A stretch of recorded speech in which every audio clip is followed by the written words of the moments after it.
தேதி புதுடெல்லியில் மகாராஷ்டிரா சதனில் நடைபெறும் தேசிய கருத்தரங்கம் பட்டியல் ஜாதியினர் உள்ளொதுக்கீட்டை குறித்த கருத்தரங்கத்துக்கு அனைவரையும் வரவேற்கிறேன். இந்த கருத்தரங்கை தலைமையேற்று நடத்தும் டாக்டர் ஐயா அவர்களும்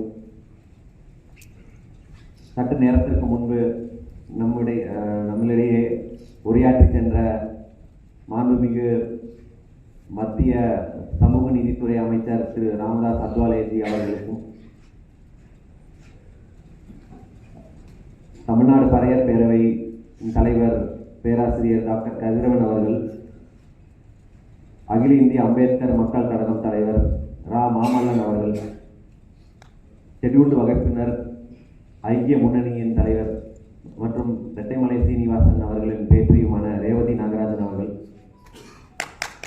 அம்பேத்கர் மக்கள் சக்தியின் தலைவர் ஏடி ஷார்நாத் அவர்களையும் வருக என வரவேற்கிறோம். விஸ்வநாத் அவர்களையும் வருக என வரவேற்கிறோம். மக்கள் தேசம் கட்சியின் தலைவர் ஆசை தம்பி அவர்களும் வரவேற்கிறார். இப்போ நம்ம இந்த 2 நாள் நிகழ்ச்சியாக சென்னையில் தமிழ்நாட்டிலிருந்து டெல்லிக்கு இந்த உள்ளொதுக்கீடு குறித்த ஒரு கருத்தரங்கம் நடத்த இருக்கிறோம். நாளை ஜந்தர் மந்தரில் காலை ஒரு போராட்டமும் நடைபெற இருக்கிறது. இது ஏன் இங்கே டெல்லியில் நடத்த வேண்டியது இருக்கு? தமிழ்நாட்டில் இருக்கக்கூடிய நமக்கு அங்கு அருந்ததி உள்ளொதுக்கீட்டால் தேவேந்திர குல வேளாளர்களுக்கும் ஆதிராவிடர் பழைய சமூகத்திற்கும் பெரும் பாதிப்பு ஏற்படும். அதற்காக நம்ம சென்னையில் போராடினோம், தமிழகத்தில் போராடினோம். அங்கே தமிழக மக்களின் ஊடகங்களையும் தமிழக அரசின் கவனத்தையும் ஈர்க்க முடிந்தது. இது தமிழகத்தில் மட்டும் சுருங்கி போகிற பிரச்சனை கிடையாது. சமீபத்தில் ஆகஸ்ட் மாதத்தில் உச்ச நீதிமன்றத்தில் தீர்ப்பு வழங்கப்பட்டது. அதாவது பட்டியல் ஜாதியினர்கள் உள்ளொதுக்கீடுகள் அதை பாக பிரிவினைகளாக பிரித்து வழங்கலாம் என்று பொதுவாக ஒரு தீர்ப்பு வழங்கப்பட்டது. அதில் இப்படி ஒவ்வொரு 76 ஜாதிகளோ 1000 ஜாதிகள் இருக்குது இந்தியாவில். அப்போது மத்திய அரசு அளவில் பிரித்து வழங்க முடியுமா? 15% பிரித்து வழங்க முடியுமா? இல்லை இங்கே ஒவ்வொரு மாநிலத்திலும் 76 ஜாதிகள், தமிழ்நாட்டில் எடுத்துக்கொண்டால் 76 ஜாதிகள் உண்டு. அந்த 76 ஜாதிகளிலும் தனித்தனி ஒரு ஜாதிக்கு தனித்தனியாக கொடுக்கறதா, இல்லை எல்லா ஜாதிகளையும் ஒரு பட்டியலாக்கி அந்த பட்டியலுக்குள்ள ஒரு பட்டியல் உருவாக்கி கொடுப்பதா என்பதெல்லாம் எந்த தெளிவும் இல்லாமல் இப்படி கொடுக்கலாம், உச்ச நீதிமன்றம் இவர்களுக்கு அதில் பின்தங்கியவர்கள் கொடுக்கலாம் என்று ஒரு தீர்ப்பு கொடுத்திருக்கிறார்.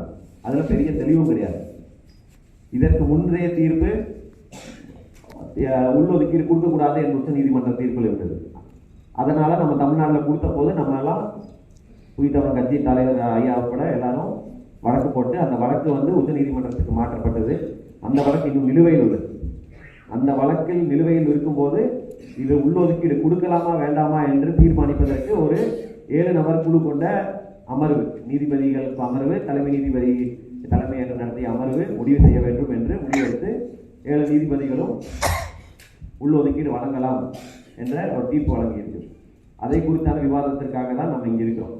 இப்போ டெல்லியில் நம்ம தமிழ்நாட்டிலேயே போராட வேண்டும் என்றால் இந்த பிரச்சனை ஆந்திராவில் இருக்குது. பல ஆண்டு காலமாக ஆந்திராவில் துவங்கியது. அங்கே மல்லா மாரிகா என்ற சமுதாயங்கள் மத்தியில் அங்கே இடஒதுக்கீடு பிரித்து வழங்கினா அங்கே ஒரு அநீதி நடந்ததாக ஒரு தரப்பினரும், எங்களுக்கு இதுதான் நியாயம் என்ற ஒரு தரப்பினரும் பேசி கொண்டிருக்கிறாங்க.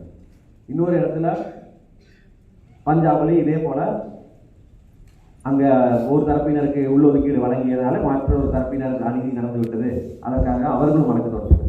அப்போ இந்த ஆந்திராவில் இருக்கிற வழக்கு, பஞ்சாபில் இருக்கக்கூடிய வழக்கு, தமிழ்நாட்டில் நாம தொடர்ந்த வழக்கு எல்லாம் சேர்த்து தான் உச்ச நீதிமன்றத்தில் விசாரணை நடைபெற்றுள்ளது. அந்த வழக்கு இன்னும் நிலுவையில் தான் இருக்குது. அதோடைய விசாரணை அதை என்ன செய்யலாம் என்பதற்காக 7 நீதிபதிகளை அமைத்து ஒரு தீர்ப்பு இப்போ வழங்கியிருக்கிறாங்க.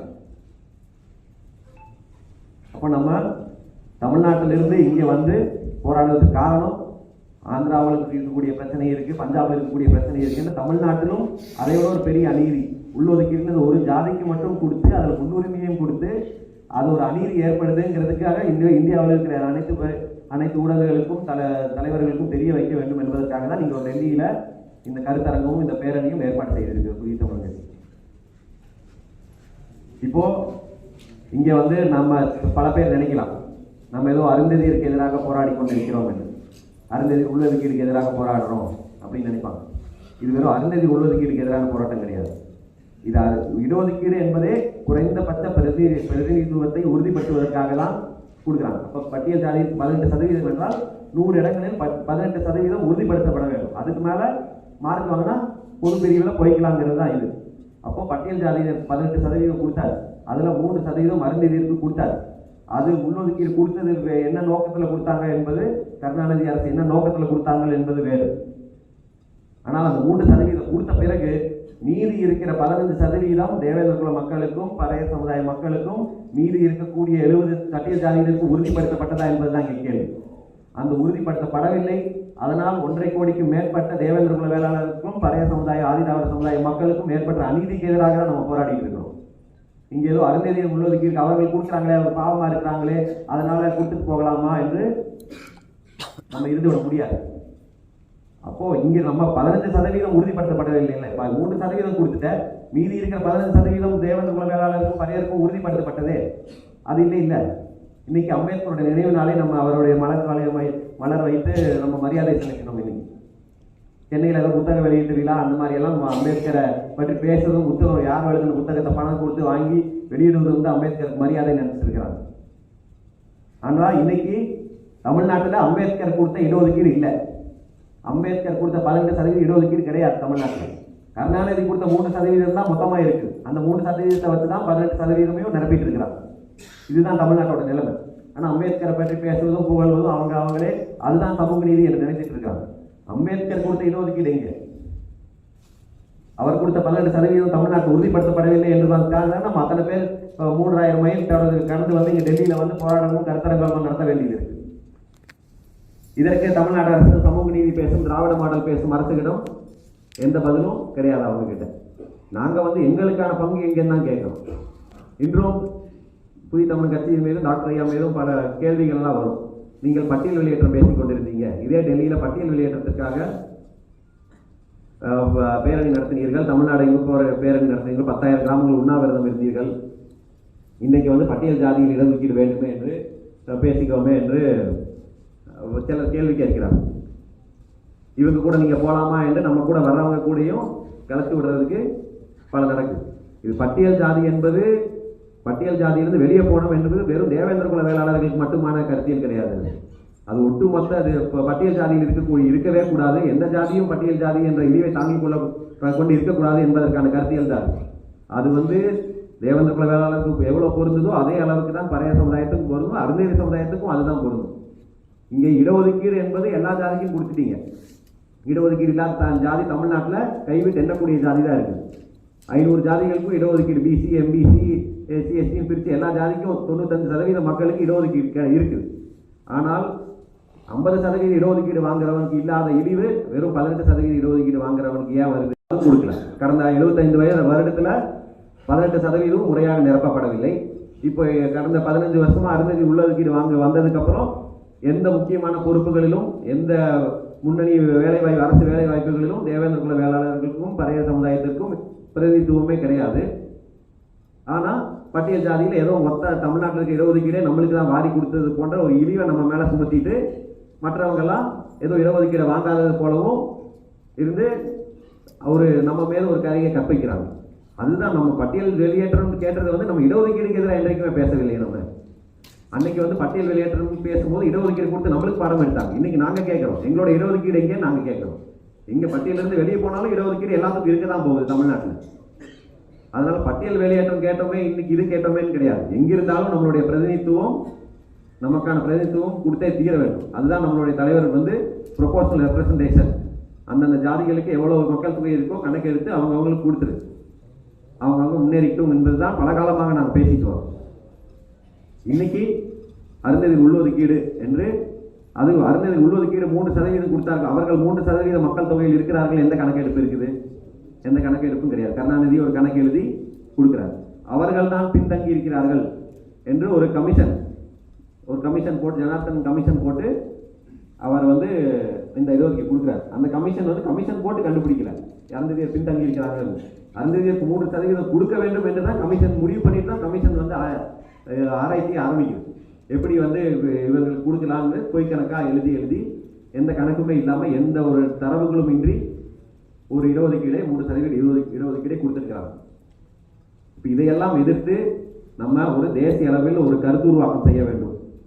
அதற்கு வந்து வெறும் இடஒதுக்கீடு நாளைக்கு இன்னைக்கு வந்து நம்ம அருந்ததியர் கொடுக்குறாங்க, இத்தனை நாளாக பட்டியல் ஜாதியினருக்கு இடஒதுக்கீடு கொடுத்தது நாங்கள் தான்னு கருணாநிதியோ எந்த அதிமுக திமுக தமிழ்நாடு சொல்ல முடியாது. ஆனால் இன்னைக்கு அது அம்பேத்கர் கொடுத்த இடஒதுக்கீடு சொல்லிட்டு இருந்த முடியும். ஆனால் இன்னைக்கு அருந்ததியர் கொடுத்தது நாங்கள் தான்னு சொல்றதுக்கு ஒரு வாய்ப்பு அவங்களுக்கு உண்டாயிடுச்சு. அதே போல இப்போ இந்த தீர்ப்பு வந்த பிறகு இந்தியாவில் உள்ள அனைத்து மாநிலங்களும் என்ன நடக்குதுன்னா ஒவ்வொரு கட்சியும் தாங்க வந்து இந்த ஜாதிக்கு இடஒதுக்கீடு கொடுக்க போறோம் அப்படின்னு அரசியலுக்காக எந்த ஒரு டேட்டா இல்லாம தரவுகளும் இன்றி அரசியலுக்காக அந்த ஜாதியின் ஓட்டு வாங்க வேண்டும், அந்த ஜாதி இது வாங்க வேண்டும் என்று பட்டியல் ஜாதிக்குள்ள ஒரு குழப்பம். பட்டியல் ஜாதி ஒன்னா இருந்தா அவங்க ஒரே பவரா இருக்கிறாங்க. தமிழ்நாட்டில் 25% இருக்கிறாங்க, ஆந்திராவில் 20% மேல இருக்கிறாங்க. அவர்களுடைய அதிகாரத்துல உரிமை கேட்பாங்க. அதெல்லாம் கேட்க விடக்கூடாது என்பதற்காக ஒரு பிரிவினை, அவர்கள் பிரிவினை கொடுத்த மாதிரி பிரிவினை உண்டாக்குற மாதிரி இருக்கும். நாங்க தான் இடஒதுக்கீடு கொடுத்தோம் அவர்களுக்கு, ஏன்னா மற்றவர்களுக்கெல்லாம் எப்பவுமே ஒரு எண்ணோட்டம் இருக்கு. பட்டியல் ஜாதிக்கு நாங்க தான் செஞ்சோம் ஏதோ நம்ம பிச்சை கேட்டுட்டு இருக்கிற மாதிரியும் அவங்க கொடுத்துக்கிட்டே இருக்கிற மாதிரியும் நாங்க தான் இவர்களுக்கு செய்து கொடுத்தோம் இவங்களுக்கு சாப்பாடு போட்டோம், இவங்க நாங்க கொடுக்காட்டி இவர்கள் பிழைத்திருக்கவே முடியாது, ஆடு மேய்ச்சிட்டு இருந்திருப்பாங்க என்று சொல்லுவதில் அவங்களுக்கு ஒரு குளிர்ச்சி. அது அவங்களோட ஜாதி மனப்பான்மை. அதற்காகவே இவங்க வந்து பட்டியல் ஜாதியினை பிரித்து ஒவ்வொரு மாநிலத்திலையும் இந்த மாதிரி கொடுப்பதற்காக எங்கெல்லாம் தயாராகிட்டு வர்றாங்க. அப்போ இதற்கெல்லாம் எதிராக ஒரு கருத்து உருவாக்கம் செய்ய வேண்டும். இதையெல்லாம் முறைப்படுத்தி ஒரு டேட்டா பேஸ்ட் கொடுக்கறதா இருந்தா தரவுகளோட யார் பின்தங்கி இருக்கிறாங்க, எவ்வளவு பிரதிநிதித்துவம் இருக்கு, மக்கள் தொகை எவ்வளவு இருக்கு, இதெல்லாம் கணக்கெடுத்து தரவுகளுடன் மட்டுமே செய்யப்பட வேண்டும் என்பதுதான் நம்மளுடைய இதா இருக்கும். அதெல்லாம் தொடர்ந்து பேசுவதற்காக இங்கே அனைவரும் வந்திருக்கீங்க. வந்த தலைவர்களுக்கும் அனைவருக்கும் புதித்தவன் கட்சி நிர்வாகிகளுக்கும் மற்ற தோழமை கட்சி அமைப்புகள் நிர்வாகிகள் அனைவருக்கும் வரவேற்று நன்றி கூடி விடைபெறுகிறேன். நன்றி.